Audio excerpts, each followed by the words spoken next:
No, not David Carradine. John Carradine. Yes, John Carradine. I guess today I learned that they're two different people. It's his son.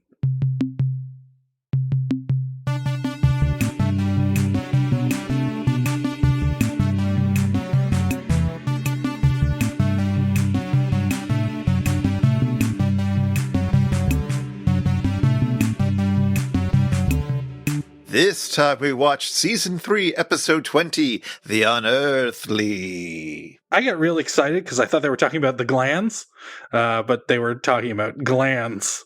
Ironically, the one with the D is not the one I was thinking of. Oh, that's what you were saying. Okay. Well, anyway, this movie also had a few shorts, Posture Pals, and Appreciating Our Parents, which is very, very appropriate because our good friends the Mads also did a night of shorts the other night. Yes, I just watched that live as it came out. What about you? I wasn't able to watch it live. I am catching up, and I've watched most of it. There's, I think, one or two more to go. It's real good. Yes, it is absolutely fantastic. And I completely fell in love with the first short that they did about listening. Yep. That was freaky. It borders on HR Puffin stuff. I kind of don't want to spoil anything about it if anybody hasn't watched it yet, but I don't know if there's any way to buy tickets to download it if you haven't. But what a fool you were if you didn't sign up for this one. It was very good. Yeah, this is actually my favorite of the Mads nights, I think. It's this or Glenn or Glenda. They're both real good. Mm-hmm. But we'll talk more about shorts in a bit, I think. We have some other follow-up to attend to, however. Turns out I have seen a Jesus Franco movie, sorta. Ah, it was Vampiros Lesbos all along. Well, no. See, all right, for the bonus bit last time around, I recorded the entire list of James Franco films. James Franco? Sorry, I did that, and then I deleted it, and I tried again with Jesus Franco, and I recorded all of them as listed on his Wikipedia page, which was a fun thing. So those of you who are patrons of the show or the network should be able to hear that. But I realized that one of them was in fact familiar. And before I tell you which one, I will read out a tweet that we got from Jessica Ritchie, who says, Jesus Franco started out doing second unit work for Orson Welles! Exclamation point. Fair enough. Which is why he probably thought to finish one of his films. As we discussed, he finished the Don Quixote. As for Fu Manchu, it was part of a bunch of titles he made for producer Harry Alan Towers. The best of those is the dreamlike, yes, it doesn't make linear sense, Venus in Furs. Franco is very much an acquired taste, you don't say. But if you can get on his vibe, they're some of my favorite psychotronic films. The Fu Manchu films are some of his worst, though. That makes all the sense, because the Fu Manchu movies, or at least the one that we saw, was unwatchable. So the movie that I'd seen that was listed as one of his films was Chimes at Midnight. Oh, okay. Which is, of course, an Orson Welles film. Yeah, like I've seen that, but that's where he's doing second unit work. Yeah, he's a second unit director on that one. So somehow it's included in that list. But I had seen it, and I found it baffling and confusing, mostly because I'm not super familiar with the Shakespeare plays that it's based on. That movie is all about Falstaff, the character from both The Merry Wives of Windsor and, in a separate universe, the Henry IV and V plays. Yes, and I'd seen the movie. I just remember enjoying Orson Welles' performance, but I also fell asleep halfway through the movie, so it didn't make a whole lot of sense. I stayed awake for the whole thing, and it made no sense, but I did enjoy Orson Welles' performance. I don't know if I can blame Jesus Franco on the poor direction or my inability to follow it, if it was just Shakespearean dialogue or what. I don't know. It doesn't matter. The point is, I had said one. I lied to all of you, and I try not to do that. Yes, although admittedly, like, this is a Jesus Franco film with it's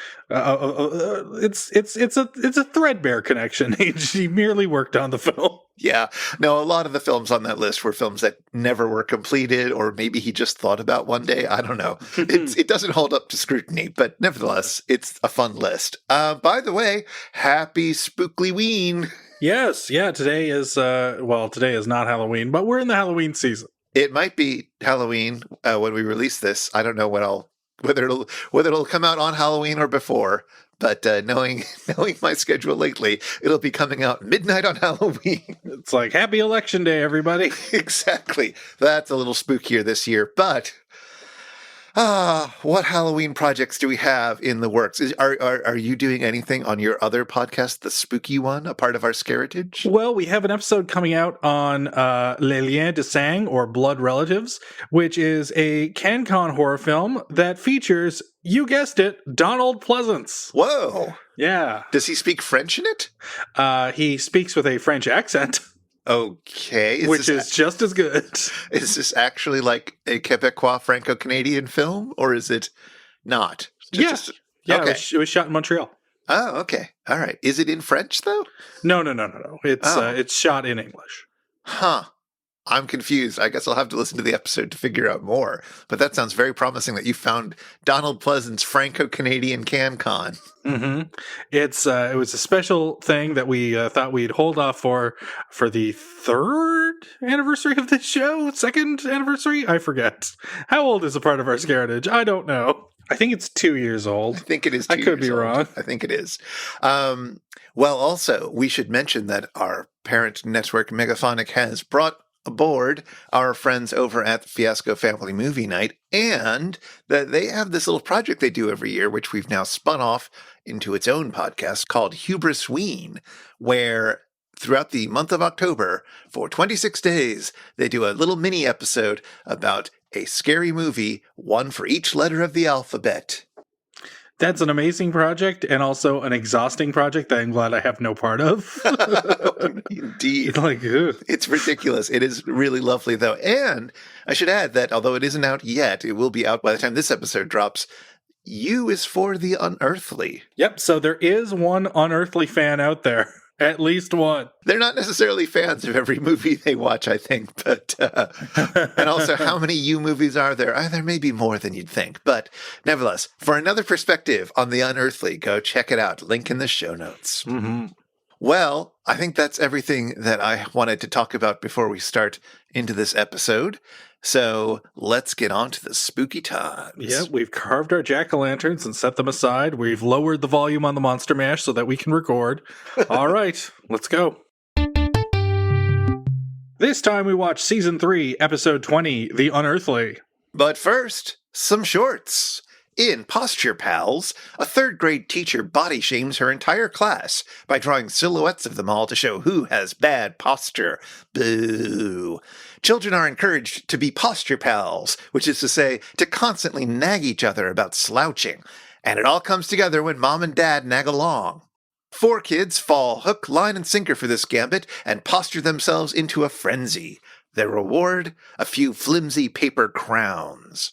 Meanwhile, in appreciating our parents, we follow young Tommy as he begins to notice the world around him, and specifically that his parents work their butts off, having given up all dreams and fancies of their own just to make his life a little bit better. He decides he should pitch in, and is rewarded with a shiny nickel. Thanks, parents!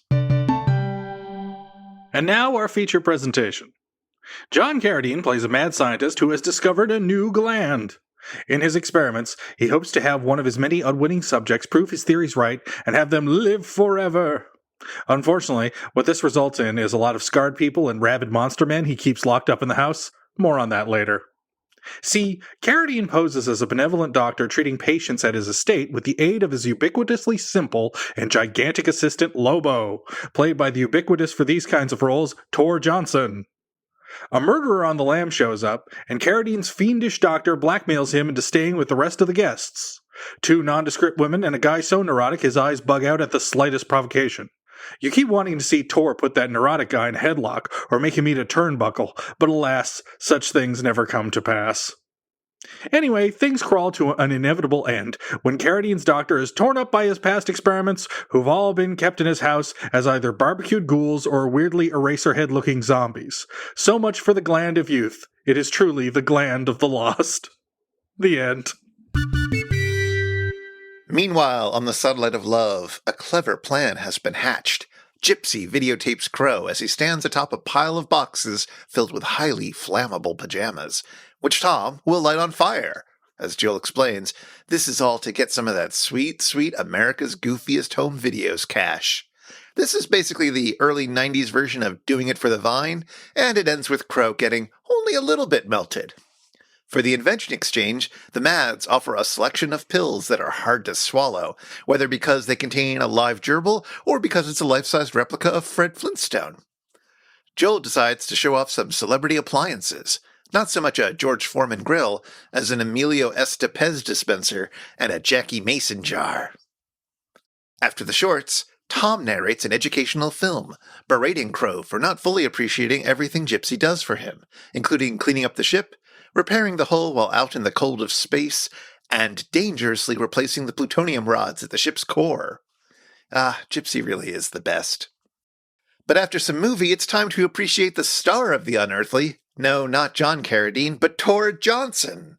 The bots have taken still shots of Tor and colored them in using the state-of-the-art video toaster.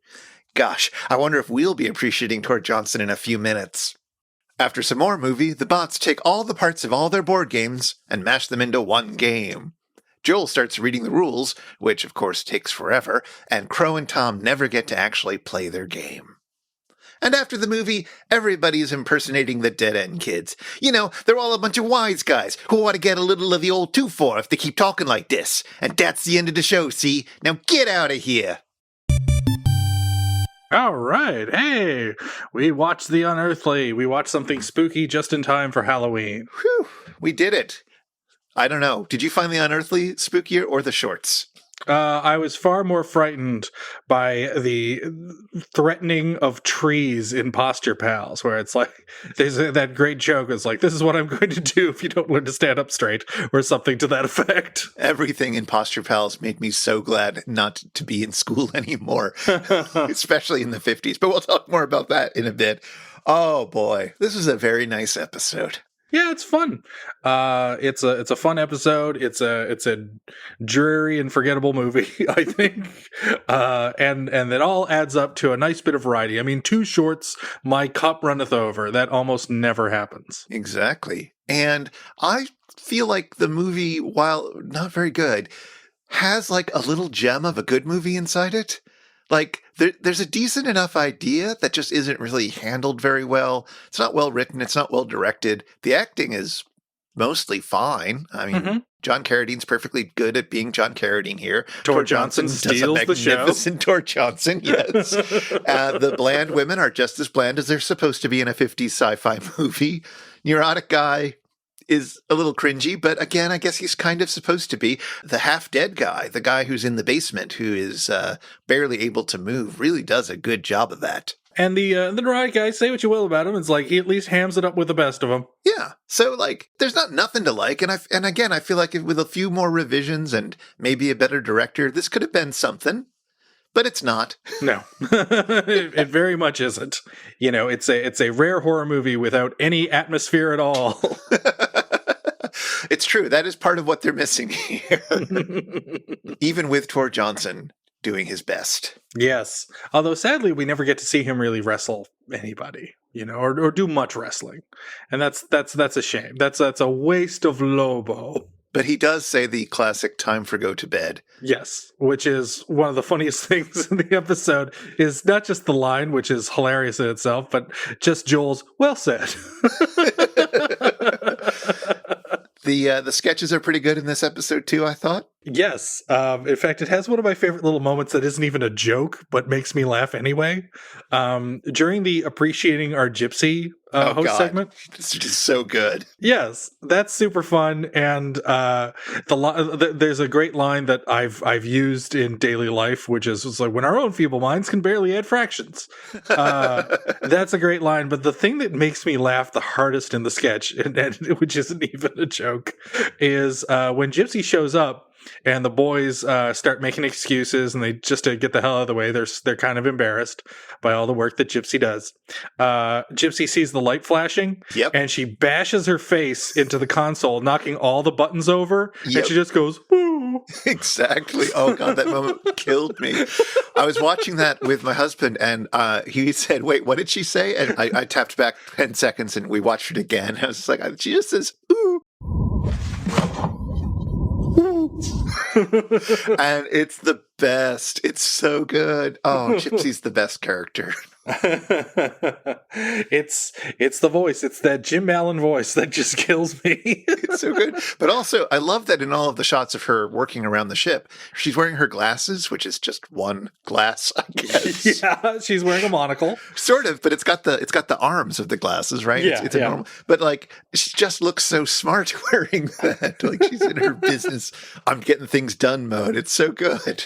Yeah, so there's like a lot to love here. It's like you got fun shorts. You have a perfectly go nowhere movie, which you would expect of a John Carradine, Tor Johnson movie. Literally go nowhere in that they never leave the house. Nope. And you've got great sketches. So it's a really fun, it's like a perfect example of what season 3 is. Not my favorite episode of season 3, but a nice, enjoyable episode. Oh yeah, this is not going to be in my top whatever list of episodes, but it's still very solid. This episode had 2 shorts, which is a good number of shorts. Mm-hmm.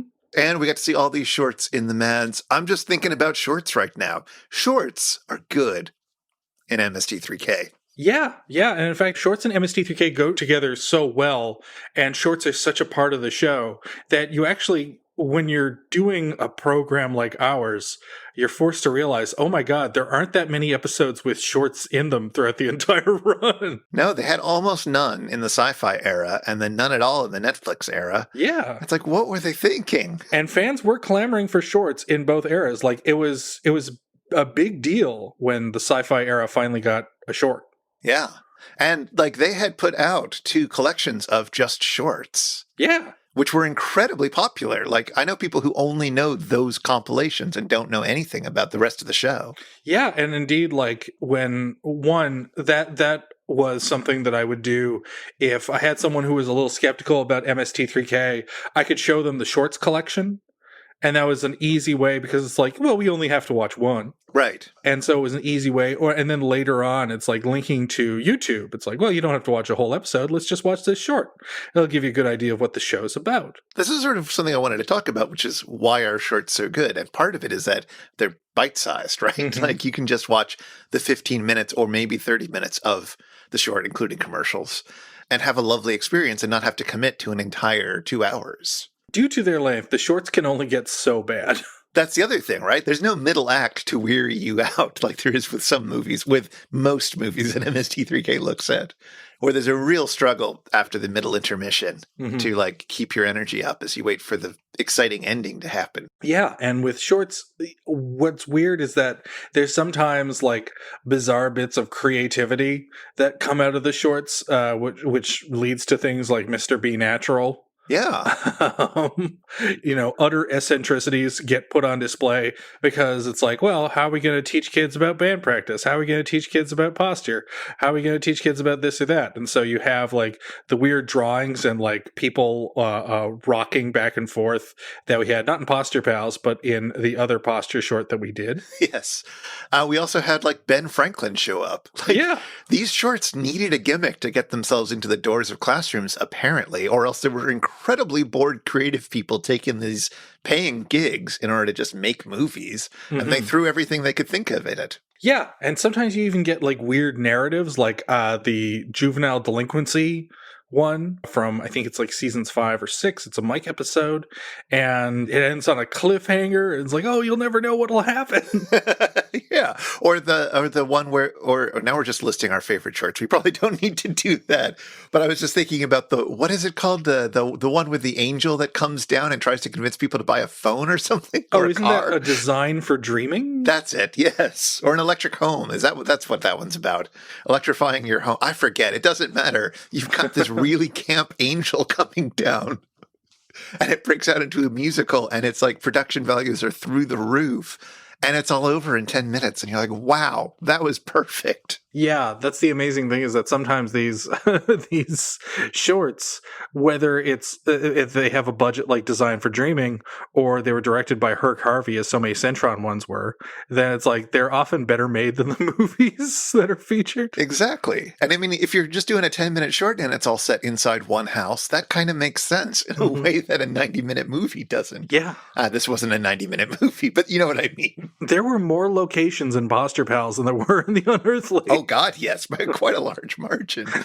I think one of the other things is because so many of these shorts were specifically educational shorts, and there's a very special horror to them. And we talked about this a little bit, but like Posture Pals is a nightmare. Yeah, just like constantly having to compete with your friends and sort of like rat on them about their posture of all things. It's like, man, this sort of thing can't really be helped sometimes. It's like, let people live. But also like the body shaming that's going on in that classroom. How is this an effective teaching method? Such was the 50s. The things people would do for those crowns. With so many of the educational shorts that they did on the Mads night the other night, there was just like the sense of, why are you doing this? This is such poor education. It feels like everything that I now think about how kids need to be taught is in opposition to how people thought kids needed to be taught in the 50s. It's just like, I'm so glad not to have to go through that or go through that again, but like, wow, it just looks awful. So you have this natural built-in terror and horror of how these kids are being treated. That makes them really compelling, but also doesn't go on too long. And also, like, I don't know how well you remember any educational shorts that you were shown in class. I assume you were shown a few. I was. I don't really remember them that much. Well, what I remember is that, even before MST3K, it was essentially a game in class, or at least in the classes that I was in, to try and get away with like making a snide remark or a fart sound or something to basically deride the short because they were always so stodgy and they were always so cheesily made. Like we didn't get 50s or 70s shorts. We got stuff that was made in the 80s and 90s, and boy did it show. And you couldn't help but laugh at them. And it often became kind of a game, like on top of, seeing what you could get away with before the teacher threw you out, to not laugh during shorts, particularly sex education shorts, which were just the pits in terms of trying to educate children on a tricky discussion. Right. The Mads have gone and done the thing that I think many of us always wished MST3K had done. Do you think there should have been an MST3K episode that was Oops, all shorts? Yes. And in fact, I was always a little disappointed. The closest we got was the shorts tape, which was like such a handsome package. Like the very first volume, they released kind of while they were still in production on the Sci-Fi era. So they just had Kevin Murphy host as Tom Servo, offering little intros to each of the shorts on that first tape.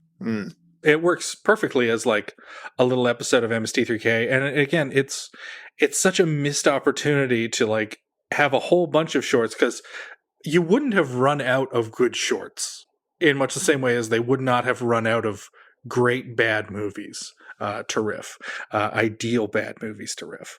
And so it's like they could have done an episode entirely out of shorts, or they could have just done it as a special, perhaps even like a half-hour special. But that would have been like an Oops All Shorts episode of MST3K would have been great, just to, you could have had the shorts themselves and maybe even like say some longer host segments or even some more host segments than usual to kind of like even it out.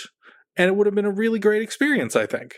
Joel, if you're listening, and I know you are, or I know somebody who knows you is listening and is going to pass this segment along to you.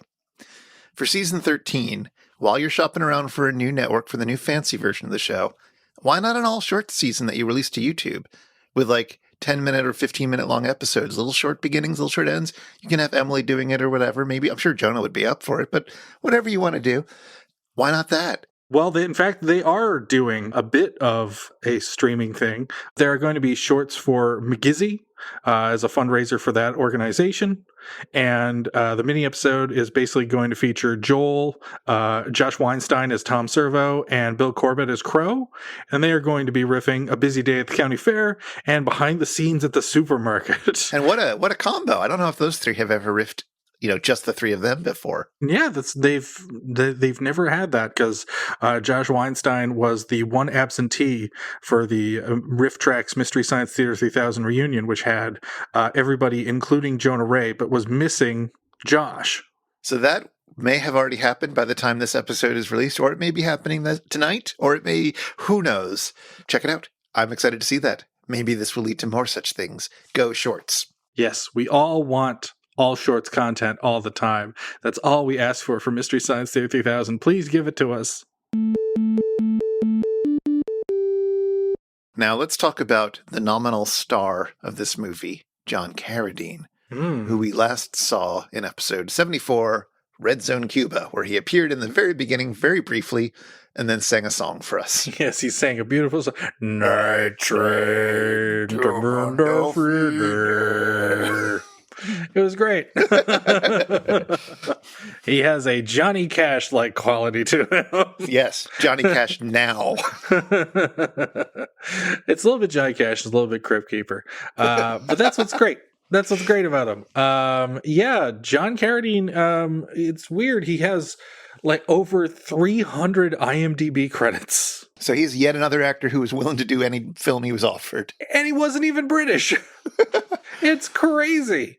And sure enough, I guess tying him to our last episode, because he's been in just about everything, he did indeed play Fu Manchu once. Oh, good God. Yeah, in a TV short that I was unable to locate called The Zayat Kiss. What? He played Dr. Fu Manchu. What? In a TV short? Yeah, so details are scanty on the IMDb, so I don't know if it aired as part of an anthology program or what. Okay. Well, anyway, I choose not to watch it. Yes, what a surprise. Perhaps we should do fewer Fu Manchu-related material on this podcast. Link not available in the show notes. Yeah. Fu Manchu. All right, so what else? He's been in a few movies then. I'm sure I've seen some of them. Well, have you seen The Grapes of Wrath? I think I did in high school when we were supposed to be reading it, and I only read about 10 pages. Yeah. See, that's just it. Like, he's apparently, I've never seen The Grapes of Wrath, but he's Casey the Preacher. Okay, I guess that's a role in that movie. Well, that's just it. It's like his performance is said to be the standout of the movie, and he's like, that's generally what he is known for. I think like every epitaph out there for him was like star of Grapes of Wrath. Huh. Yeah. Although he is perhaps best known, I think, for people who actually saw him in movies for being in a bunch of horror movies. Right. Which is weird because he always downplayed that in interviews. Even though, like, almost immediately after doing Grapes of Wrath, he was controlling an army of the undead in a movie called Revenge of the Zombies. Let me just say, with all due respect and love, that he's got a face for horror films. Absolutely. Even though he was wildly miscast as Dracula. Did he have mustache or not in that Dracula? I believe he did. Oh, interesting. I believe that is a Dracula with a mustache, but I could be wrong. It's been ages since I've gone through the Universal cycle. But yeah, towards the end, you have John Carradine as Dracula, which is one of the most disappointing things. Because you watch House of Frankenstein knowing Dracula's going to be in it, and you think, Bela Lugosi? No, John Carradine. And it's like, I enjoy John Carradine, but he is a terrible Dracula. Oh, dear. Yeah. As I said, he always downplayed this sort of thing in interviews where I watched an interview with him in preparation for this. And when asked about his horror movies, he just said, "Oh, that's the least of my work. I only did 25 of them." Oh, boy. And what movies they were. Why, he was in the aforementioned Revenge of the Zombies. He was in Voodoo Man, Blood of Ghastly Horror, Billy the Kid versus Dracula. What? How did they meet? Satan's Cheerleaders, Vampire Hookers, and also a film called Demented Death Farm Massacre.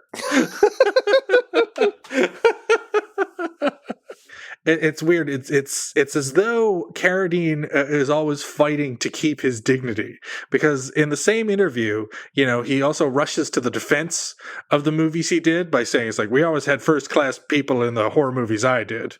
I always had good people. You always have to have good writers. That's not true. And it's like, yeah, but you were in the Unearthly, dude.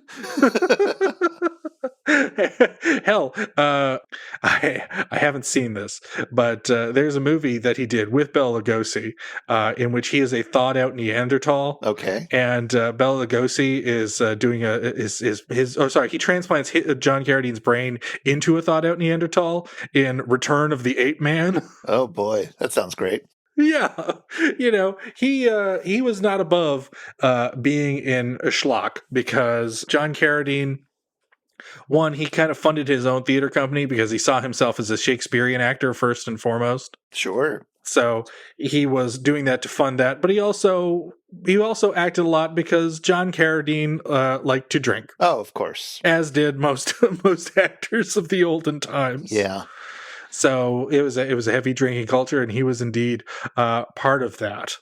And so apparently in an epitaph that I read for him, in an obituary I read for him, is that apparently sometimes Carradine would be out after having a few in a long robe and with a flowing cape, and he would just recite lines from the bard from memory.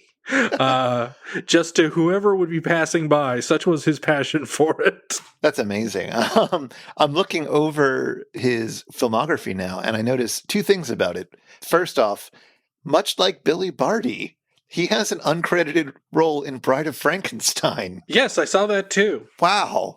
How many people were in that movie uncredited? But the other thing is that he was in Chimes of Midnight. He was in Tolerable David, which is the movie that they're showing in The Tingler at the end in the extended sequence when they're in the theater. Oh, there you go. The silent movie thing is Tolerable David, which has John Carradine in a small role, but still, what a wild set of. It's just a weird interconnected world, this Hollywood. Yeah. And what's weird is that, in an interview in the 80s, they had asked him, to compare the older horror movies with newer horror movies, which is weird because he acts like he's not still making horror movies in the interview. So he goes out of his way to say they don't take the pains in the pictures today that they did in the old days, particularly in the horror genre. They haven't the top-notch writers. Of course, I don't go to the pictures anymore. So basically, he's just saying nonsense. Right. Yeah. Okay. All right. Well, great. I feel like I've heard enough about John Carradine now. Unless there was something else you had to add. Well, apparently, he realized towards the end of his career, he did have a moment of self-awareness.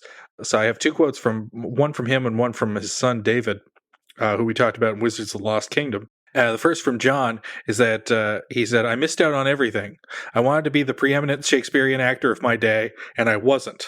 I never made a lot of money, maybe $5,000 a week in films."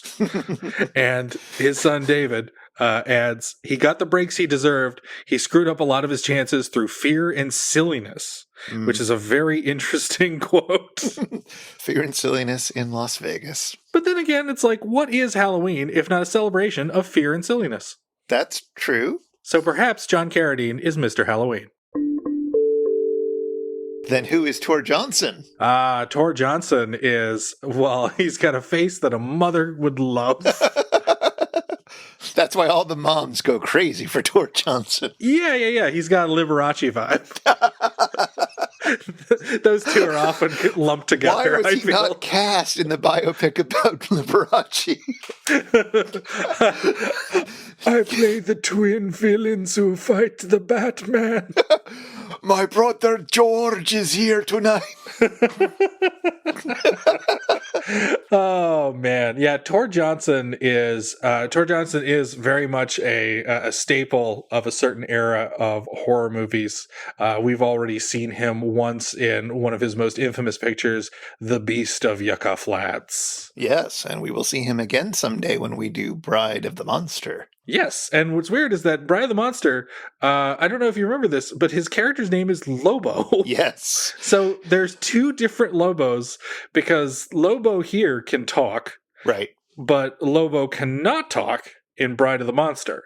And I think the same Lobo, the Lobo who cannot speak, is in Ed Wood's Night of the Ghouls, but I could be wrong. Oh, that's one I haven't seen. Yeah, I do believe that the writers were very firm about saying this is a different Lobo. Yes.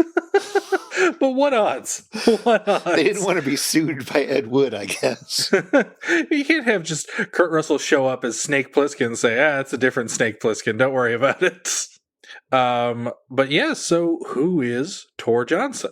Who is he? Well, with Tor Johnson, for film fans, we know him as either Lobo or Dr. Yavorsky, noted scientist, or perhaps best Inspector Clay from Plan 9 from Outer Space. Oh, God, yes, right, yes.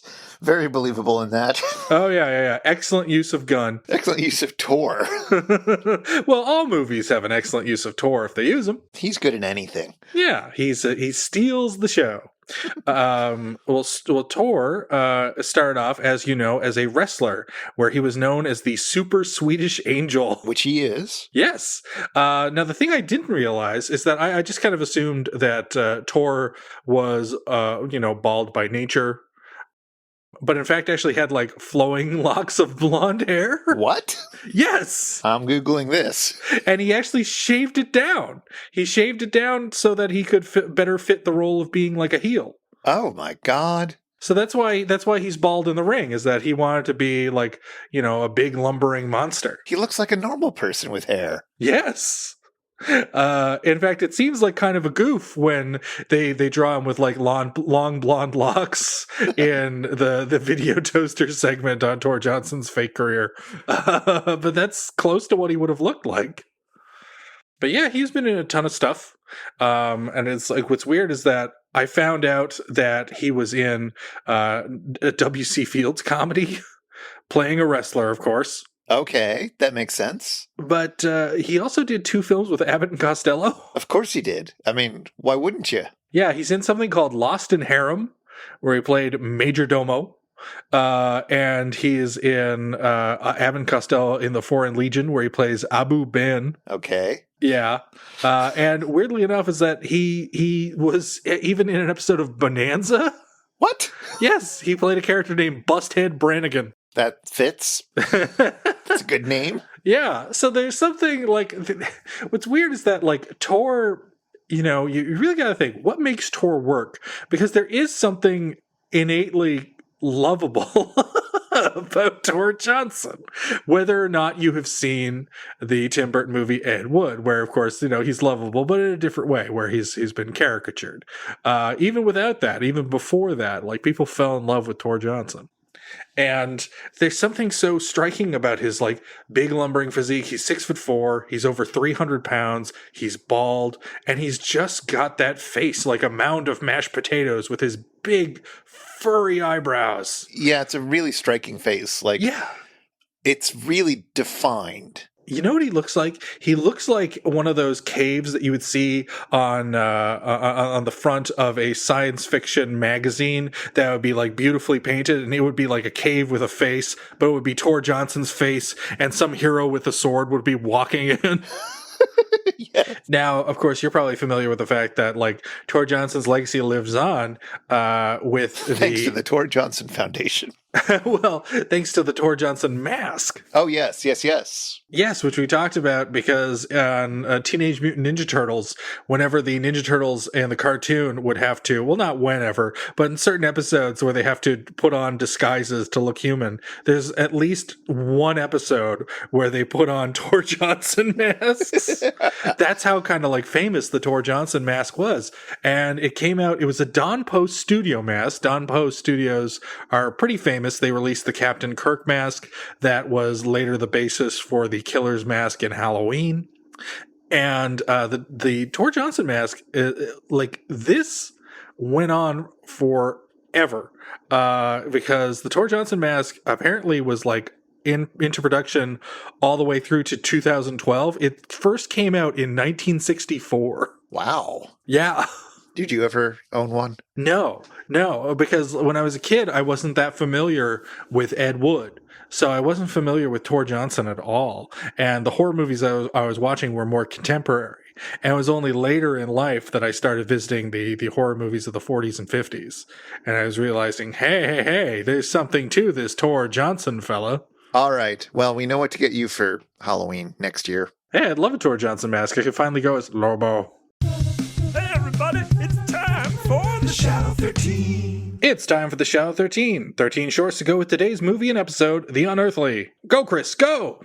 Let's start with the shorts. Well, there's almost no information out there about posture pals, but fun fact about appreciating our parents, The kid, Tommy, is played by Skip Pishak, I don't know. But his father, Ted Pishak, was the director of beloved educational short Appreciating Our Parents. Yeah, that's right. Ted Pishak directed his child on how to appreciate his parents. You say Pishak and I say Peshek. Let's call the whole thing off. But maybe he had to. Ted Pishak didn't name his son Skip. No, he named his son Gale, which is the sort of name that might cause a boy in the 50s to resent his parents. And speaking of false names and cinematic nepotism, the screenplay to The Unearthly is credited to Jane Mann and Jeffrey Dennis. Jane Mann turns out to be the wife of director Boris Petrov, credited here as Brooke L. Peters. And Jeffrey Dennis is a fake name used not by Boris Petrov, but by John D.F. Black. Now, despite the iffy qualities of this script, Black had a solid career as a TV writer, penning scripts for Mission Impossible, The Untouchables, and Charlie's Angels, and he even wrote the classic Star Trek episode, The Naked Time. Of course, Black's work can't all be winners, as he also wrote the notoriously bad Justice episode of Star Trek The Next Generation, where Wesley Crusher is sentenced to death for stepping in a flower pot. The episode is so bad that I actually chose it as a representative of TNG's So Bad It's Good episodes for a recent Take Your Pick, care of Megaphonics YouTube and Twitch.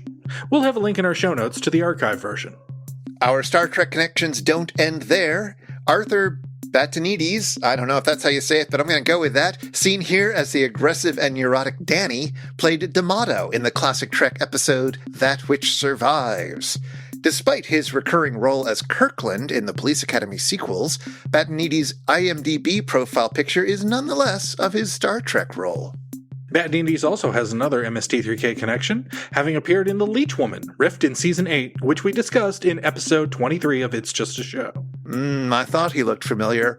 Also a little familiar is Myron Healy, who plays tough guy on the lam Mark Houston, who would later be seen in Season 7's The Incredible Melting Man, which we discussed 2 Halloweens ago in episode 38.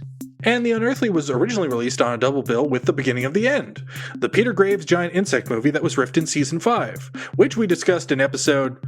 never mind, we haven't done that one yet. Oh god, the connections don't end. This film was edited by Richard Currier, who would also edit Night of the Blood Beast, riffed in Season 7, and was apparently an uncredited editor of Daddy-O, riffed in Season 3. 2 more episodes we haven't covered yet. Look, we're closing in on the halfway mark. Just be patient. According to the Amazing Colossal Episode Guide, the film brought Kevin Murphy to violence. He writes, I didn't realize what I was doing to Paul, as in Paul Chaplin, until they pulled me off of him. They told me they had to pry my hands from around his neck. It took 3 people. When I came to, I was pale and shaking, and Paul was in the bathroom crying. I blame it on the film. I guess I needed to hurt, and Paul just happened to be there. Crow wishes to be on America's goofiest home videos, and sure enough, Traceable You would join MST3K alum J. Elvis Weinstein as a writer on the program that's referencing America's Funniest Home Videos in 1998. Proof that wishes can come true. Filming for The Unearthly was completed in 6 days. I guess it's easy to make a movie when your only set is a house. And sure enough, as we mentioned last episode, Joel's invention, the Big Head, makes a cameo in this episode. In the Appreciating Gypsy segment, the Big Head can be seen amongst the garbage lying around that Gypsy had to clean up. And that's time! Well, I mean, we've managed to go through an entire Monster Mash episode without really talking about monsters very much. Boy, we talked about third grade teachers in the 50s. We talked about alcoholism. We talked about lots of monsters. And of course, Tor Johnson's face counts as a monster. Indeed. But okay, you want to talk more about monsters? Hit me up. Yeah, well, I mean, that's one of the things that we talked a lot about posture. We know what makes, now, thanks to this short, what makes for good posture for a human being, but what makes for good monster posture? T-posing. T-posing? I mean, I have yet to see a monster do that, but I would love to see it. I know that there's a cheap digital horror movie just dying to come out that is called T-Pose. Tammy and the T-Pose. I think of monster posture as, I think of Frankenstein and that sort of lurching forward, arms out, very stiff as a rod kind of movement, if you know what I mean. Mm-hmm. I'm sure you can picture that classic walk. Yeah, well, you're probably thinking of the Bela Lugosi Frankenstein monster. Yes, of course. Because Boris Karloff didn't walk with his arms out at all. Oh, no. No. It's because the Frankenstein monster that Bela Lugosi is playing when he had his disastrous turn as the Frankenstein monster is blind. So that's why he has his arms out. Oh. He's sort of feeling the air for any possible surfaces. Huh. Because he got burned in a fire or because he's always blind? No, it's a long story involving the convoluted continuity. Okay, fine. But he's blind for that movie, and it kind of kept up because when Glenn Strange took over the role, it's like I think he kind of kept that up, that kind of lumbering, arms out posture, and that became associated with Frankenstein the monster forever. It's one of those things where even though I watched the original Frankenstein and The Bride of Frankenstein not too long ago, I didn't even notice that it wasn't there. Well, it's one of those things where it's like, it makes me wonder how well the little details are picked up on, because I know that for the original Frankenstein, Boris Karloff took out his dentures so that he could have a more haggard kind of appearance. But where he had more dialogue in Bride of Frankenstein, he didn't. Right. But I've never noticed the difference, to be honest. The wacky face of Boris Karloff. The kids on set enjoyed the taking my gums out now joke. No doubt. My grandfather certainly loved doing it. My great aunt did it, and I hated it. It always creeped me out, I'll be honest. What other monster postures are there? I mean, I guess there's Dracula walking around like Bela Lugosi in Plan 9. Well, no, Dracula doesn't do that. Wait, what? No. Have you never seen the original Dracula? No, I haven't seen the original Dracula. I haven't read the book. Oh, I see. I'm devoid of You know I don't like scary things. Well, there's nothing less scary than Bram Stoker's Dracula. Spoiler alert. And indeed, there's nothing less scary than the original Universal Dracula with Bela Lugosi. That movie is a snore, but it does have a great Dracula in it. Okay. And Dracula walks around kind of confidently. He has a stride. If anything, Dracula's kind of pimping. Oh, wow. He's strutting. Yeah, this is... Is that what Staying Alive is about? Well, it was originally called Staying Undead. So it was all about the Drac. And of course, different Draculas had different sort of postures. John Carradine, who has a very short stature, which is not exactly what you want for a Dracula, tended to play him a little stiffer. He didn't walk like a robot, but he did have a slower kind of movement and a far less flashy movement, even though his Dracula, I recall having white gloves, so he looked like a magician. Oh, classy. Yeah. And of course, you've got your Gillman. Gillman, of course, has to have his hands out because his hands do all the feeling underwater. But otherwise, he's got perfect posture because he stands straight up tall. Wait, hold on. Where does the Dracula covering his face with the cape thing come from then? That's strictly from Plan 9 and pop culture kind of melding together. Pop culture didn't get that from Plan 9. Yeah. Dracula doesn't cover his face with a cape in the movies. All right. But Bela Lugosi, who was Dracula, covered his face in a cape in Plan 9 from Outer Space. Yeah. No, I remember that. Well, actually, I remember his chiropractor doing that or whatever it was. Yes, that's right. So, I mean, I think that's what happened. I honestly think that's what people associate with Dracula covering his face because, like, there's nothing in the original Universal movie that's like that I can recall. That's so weird. Yeah. Okay. I'm Googling this now. If we're wrong, we'll get letters, but that'll be fine. The Count from Sesame Street covers his face. Yeah. But of course, that was well after Plan 9. TV tropes tell me the answer. It says it's made famous by Bela Lugosi's stage portrayal of Dracula adapted into the 1931 film. But who has proof of the stage version? I don't know. And in the film, it's like, I'm almost positive he doesn't do it. I'm almost positive he doesn't have his like, again, it's such a slog to watch that I don't want to research it. All right, listeners, if you know what the hell is going on here, write in. Yes, if you're a super fan of the original Dracula, and I am shocked because even if you like very, very old stodgy Draculas, you've got the superior Spanish Dracula that was shot at the same time at Universal Studios. Yeah, I don't recall him doing that, but oof. I don't want to watch it again. So you watch it and you find out and let us know. info@itsjustashow.com. That brings us to the monsters of the 80s who all have different sorts of posture. Uh-huh. Sure. Who? Like Slimer. Slimer has a weird posture. Well, Slimer is, of course, a peanut that's been painted green in some shots of the original Ghostbusters. That's movie magic for you. Wait, literally Slimer, the effect is a peanut? Yeah, the scene where Slimer is going around the chandelier in the original Ghostbusters, that's a peanut. Okay. Yeah. I'm not sure I trust anything you're telling me now. I got it from the commentary of Ghostbusters. All right. What other 80s, like Gizmo? Gizmo count? No. Gizmo don't count. We're talking about your classic 80s monsters. So, of course, you've got your Jason Voorhees from the Friday the 13th. Sure.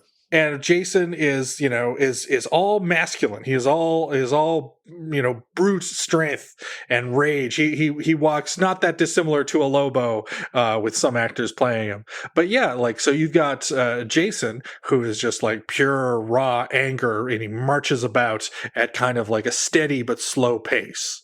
And then you've got, by contrast, the very feminine and balletic Freddy Krueger, who walks around quite lightly and almost, I believe that Robert Englund described him as having a Fred Astaire quality. Well, I would love to see Freddy Krueger on Strictly. It could happen. Robert Englund has been itching to come back to the role for some good reason.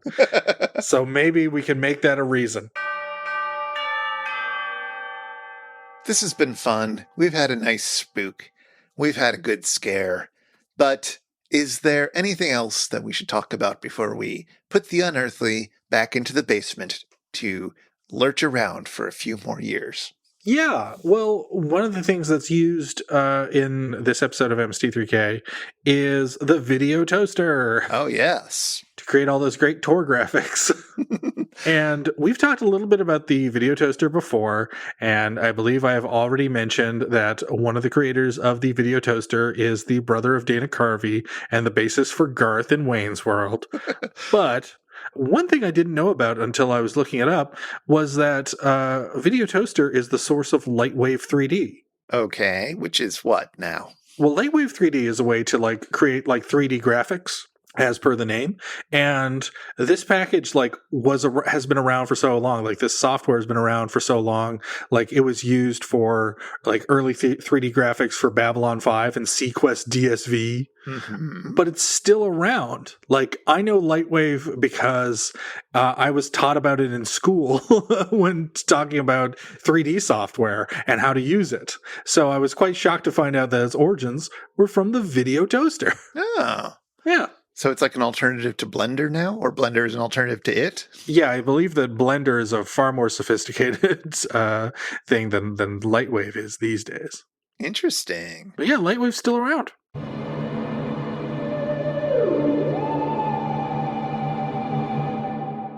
If you've been affected by the issues on this show, if you can clear up that whole thing about why Dracula covers his face and where that's from, or if you'd like to ask us anything, really, anything, I don't know, we got answers. Get in touch with us. Our website is itsjustashow.com, and we're on Twitter at itisjustashow, and we'd always love to hear from you. Now, this show, it's made possible by listeners like you. For just as little as $1 an episode, just $1, that's $2 a month. It's not a big deal. You can help us research and record this show, and you get to listen to all our superfan bonus bits. Like last time, when I read out all the names of all those Jesus Franco movies. That was ridiculous and fun, I hope. Anyway, you can find out more at itsjustashow.com/Patreon or patreon.com/itsjustashow. And thank you if you do. And if you want to follow up on anything that was mentioned today, you'll find links in our show notes. They should be in your podcast app, but otherwise you'll find them at itsjustashow.com/episode/81. Well, we've done everything that we can possibly do about the Unearthly and Posture Pals and appreciating our parents. What do we have next on the docket for It's Just a Show? Next, we've done a bunch of Season 3 episodes, and before that, we did a bunch of Season 8 episodes. And before that, we did a bunch of Season 6 episodes. That's true. So now it's time to dip into the far distant past of the KTMA era, because hidden within those episodes is another movie based on a Sax Rohmer novel. It's The Million Eyes of Sumeru, KTMA episode 18. Oh God, I really hope it's a more engaging watch than Castle of Fu Manchu. Well, it's got a tremendous number of stars in it. What, even bigger than Christopher Lee and some guy? Well, its star is Frankie Avalon. It's got Klaus Kinski in it. Tell me more. It's got, no, that's all the names I recognize. Oh, fair enough. I don't know who George Nader is. I think I'll know him when I see him. He ran as an independent in the 90s. He was in Robot Monster. That's right. Oh. He starred in that. So that guy's going to be in it. All right.